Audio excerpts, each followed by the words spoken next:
నతస్య ప్రతిమాస్తి యస్య నామ మహావస్య. 67వ ఉపనిషత్తు శ్వేతసుతరోపనిషత్తు 3వ అధ్యాయం 164వ శ్లోకం.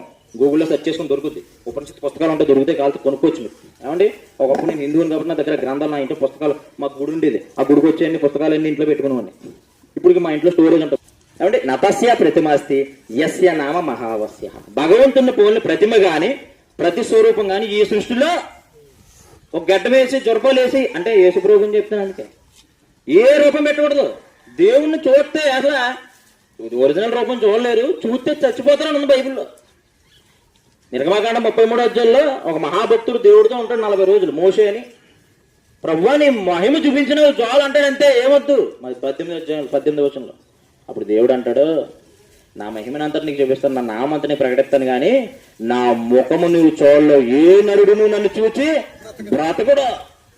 ఎందుకంటే కోటి సూర్యుల తేజస్సు.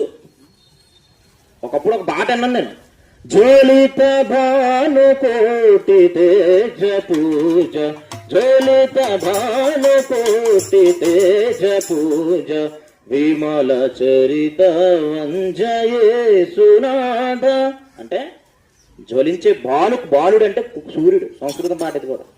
జ్వలిత భాను కోటి సూర్య తేజ అంటే కోటి సూర్య తేజస్సులు సమానుడా వందిత యేసు ప్రభువా అంటే అంత మిక్కిలి ప్రకాశమైన, సూర్యుని కంటే మిక్కిలి ప్రకాశమానమైన దేవుణ్ణి మనం బొమ్మ గీసి ఆయనలో ఉంటాడు అనడానికి వీల్లేదు.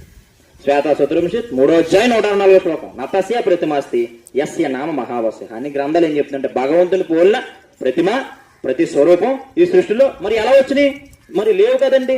ఎలా వచ్చినాయి అంటే అదే ఉపనిషత్తుల్లో చెప్తున్నాం, గ్రంథాలు చెప్తున్నాం, జాగ్రత్త గుర్తుపెట్టుకోండి. అదే అన్న నా ఇష్టం కాదు నేను చెప్పి, శాస్త్రం చెప్తున్నాం, శాస్త్రం ప్రమాణం.